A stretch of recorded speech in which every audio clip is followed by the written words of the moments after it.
اعوذ باللہ من الشیطان اللعین الرجیم بسم اللہ الرحمن الرحیم الحمدللہ رب العالمین الصلاة والسلام علی اشرف الانبیاء والمرسلین وعلی آلہ طیبین الطاہرین المعصومین الذین اذہب اللہ عنہم الرجس وطہرہم تطہیرا اللہم صلی علی محمد وآل محمد وعجل فرج قائم آل محمد۔ عزیزان محترم، شیعہ علماء کے حالات زندگی واقعات سے ایسے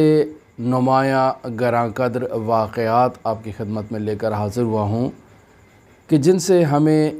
زندگی میں درس ملتا ہے اور ہم اپنی زندگی میں سدھار لانے کے لیے، بہتری لانے کے لیے ان علماء کے حالات زندگی کا مطالعہ کرتے ہیں۔ مرحوم آیت اللہ شیخ محمد تقی بہجت فومنی رحمۃ اللہ علیہ سے بارہا نقل کر چکا کہ بہترین درس اخلاق علماء شیعہ کے حالات زندگی کا مطالعہ کرنا ہے۔ آج آپ کی خدمت میں آیت اللہ شیخ محمد سراب تنقابنی سے ایک واقعہ لے کر حاضر ہوا ہوں۔ یہ شخصیت جلیل القدر عالم دین حضرت سید الشہداء علیہ آلاف و تحیت و ثنا کی زیارات کی غرض سے اپنے گھر سے نکلتے ہیں اور ایک قافلے میں اور ایک کاروان میں شریک ہوتے ہیں اور اس قافلے کے ساتھ کربلا کی طرف سفر کر رہے ہوتے ہیں۔ یہ آیت اللہ تنقابنی کہتے ہیں کہ میں اپنی سواری اور اپنے مرکب کے آگے ایک شخص کو چلتا ہوا مشاہدہ کرتا ہوں۔ اس شخص کی روٹین یہ ہے کہ یہ میری سواری کے آگے آگے چل رہا ہے، یعنی پیدل چل رہا ہے، اور جہاں کہیں ہمارا قافلہ اپنا پڑاؤ ڈالتا ہے اور قیام کرتا ہے، یہ شخص نظروں سے اوجھل ہو جاتا ہے اور غائب ہو جاتا ہے، اور پھر جب ہمارا قافلہ دوبارہ اپنے سفر کا آغاز کرتا ہے تو یہ شخص دوبارہ ظاہر ہو جاتا ہے اور میری سواری کے آگے آگے اسی طرح سے چلنا شروع ہو جاتا ہے۔ یہ شخص الظاہر تو پیدل چل رہا ہے، لیکن میں نے جب دقت کی، غور سے دیکھا تو اس شخص کے قدم گویا کہ زمین پر نہیں لگ رہے تھے، اور ایسے محسوس ہو رہا تھا کہ جیسے یہ شخص ہوا پر سفر کر رہا ہے۔ مجھے اس شخص پر تعجب ہوا اور ایک دل میں سوال ابھرا کہ میں اس شخص کے بارے میں معلوم کروں کہ یہ کون ہے۔ جب بھی میں سفر کا آغاز کرتا ہوں اور ہمارا کاروان سفر کا آغاز کرتا ہے، یہ میری ہی سواری کے آگے پیدل چلنا شروع کر دیتا ہے، اور جیسے ہی ہم کہیں قیام کرتے ہیں آرام کرنے کے لیے تو یہ شخص فوراً نظروں سے غائب ہو جاتا ہے، اوجھل ہو جاتا ہے۔ اس کا ماجرا کیا ہے؟ کیا حکمت پائی جاتی ہے؟ لہٰذا اب کہ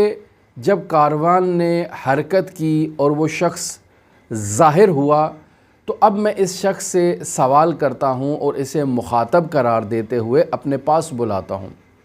اور اس سے پوچھتا ہوں کہ تم کون ہو، مجھے اپنا تعارف کرواؤ۔ تو وہ شخص کہتا ہے کہ میں جن قبیلے سے تعلق رکھنے والا ایک جن ہوں، اور میں آپ کے ساتھ حضرت سید الشہداء علیہ آلاف و تحیت و ثنا کی زیارت کے لیے کربلا جا رہا ہوں۔ سوال کیا کہ کیا ماجرا ہے، تم امام حسین کی زیارت کے لیے کیوں جا رہے ہو، اور پھر میرے آگے کیوں جا رہے ہو؟ خود سے تنہا کیوں نہیں جا رہے؟ یہ قافلے میں دوسرے افراد کے ساتھ کیوں نہیں مل جاتے؟ یہ میری ہی سواری کے آگے تم کیوں چل رہے ہو؟ تو یہ جن کہتا ہے کہ در حقیقت میری زندگی میں ایک بہت ہی بڑی مشکل پیدا ہو گئی تھی، اور میں نے خداوند متعال کے حضور یہ نظر کی تھی کہ اگر میری مشکل حل ہو جائے تو میں شیعہ علماء میں سے کسی ایک گراں قدر عالم دین کی سواری کے آگے پیدل جاؤں گا اور حضرت سید الشہداء کی اسی طرح سے مشی کرتے ہوئے زیارت کروں گا۔ میری مشکل خداوند متعال نے حل کر دی ہے اور آپ بھی کربلا معلیٰ کی طرف عازم ہیں، تو اس سے بہتر موقع کیا ہو سکتا ہے کہ میں آپ کی معیت میں اور آپ کی ہمراہی میں اپنی نذر کو ادا کروں۔ لہٰذا آپ کربلا جا رہے ہیں اور میں آپ کی سواری کے آگے آگے چل رہا ہوں، تاکہ اس طرح سے مشی کرتا ہوا میں حضرت سید الشہداء کی بارگاہ میں حاضر ہوں اور جا کر حضرت سید الشہداء کے حضور نذرانہ عقیدت پیش کروں، سلام عقیدت پیش کروں اور اپنی مشکل کے حل کے لیے حضرت سید الشہداء کا بھی شکریہ ادا کروں۔ یہاں اس بات کو بھی آپ کی خدمت میں نقل کرتا چلوں کہ مرحوم آیت اللہ شیخ محمد تقی بہجت فومنی رحمۃ اللہ علیہ سے یہ نقل ہے، اس کی ویڈیوز بھی موجود ہیں، کہ آیت اللہ بہجت فرماتے ہیں کہ جن قبیلے سے تعلق رکھنے والے تمام اجنہ یا تو امیر المؤمنین علی ابن ابی طالب علیہ الاف و تحیت و ثنا کے شیعہ ہیں یا کافر ہیں، جنوں میں رسول خدا صلی اللہ علیہ وآلہ وسلم کی امت کے 72 فرقے موجود نہیں ہیں، یا وہ امیر المؤمنین کے شیعہ ہیں یعنی مسلمان ہیں، اور پھر ایسے مسلمان ہیں جو شیعہ مسلمان ہوتے ہیں، اور یا وہ اسلام نہیں لائے اور دائرہ اسلام سے خارج ہیں۔ ان دو نظریات کے علاوہ اجنہ میں اور کوئی نظریہ اور عقیدہ نہیں پایا جاتا۔ پھر آیت اللہ بہجت اس کی وجہ بھی بیان کرتے ہیں کہ اجنہ سے اس بات کو سنا گیا ہے اور سماعت کیا گیا ہے کہ وہ کہتے ہیں کہ ہم غدیر کے میدان میں موجود تھے اور ہم نے اپنی آنکھوں سے رسول خدا صلی اللہ علیہ وآلہ وسلم کو امیر المؤمنین علی ابن ابی طالب علیہ الاف و تحیت و ثنا کی خلافت، وصایت اور جانشینی کا اعلان کرتے ہوئے سنا، اور ہم نے اپنی آنکھوں سے دیکھا کہ تمام اصحاب نے رسول خدا صلی اللہ علیہ وآلہ وسلم کے جانشین کی بے عنوان جانشین بیعت کی، انہیں بخن بخن کہا،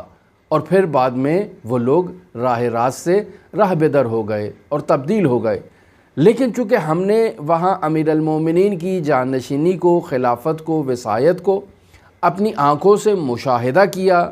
امیر المؤمنین علی ابن ابی طالب علیہ الاف و تحیت و ثنا کی بیعت کی، لہٰذا ہم نے اس بیعت کو نہیں توڑا، لہٰذا ہمارے قبیلے میں جتنے بھی جن مسلمان ہیں وہ امیر المؤمنین علی ابن ابی طالب علیہ الاف و تحیت و ثنا کو رسول خدا صلی اللہ علیہ وآلہ وسلم کا جانشین اور خلیفہ بلا فصل مانتے ہیں، لہٰذا ہمارے قبیلے میں یا مسلمان اور شیعہ ہیں اور یا غیر مسلم ہیں اور رسول خدا صلی اللہ علیہ وآلہ وسلم کو نہیں ماننے والے، اس کے علاوہ ہمارے اندر دوسرا کوئی مکتب موجود نہیں ہے۔ ہماری دعا ہے کہ خداوند متعال ان شیعہ علماء کے حالات زندگی سے ہمیں درس لینے کی توفیق عطا فرمائے،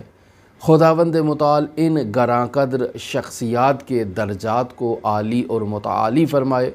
خداوند متعال ان کی قبروں کو مزید نور عطا فرمائے، حضرات اہل بیت علیہم الصلاۃ والسلام کے حضور رفعت مکانی عطا فرمائے، اور ہم جو ان کا ذکر کر رہے ہیں اس ذکر کو ہماری زندگی کے لیے باعث خیر و برکت قرار دے، اور ہم ان کی زندگی سے ایک ایسا عملی درس حاصل کریں جس سے ہمارے وجود میں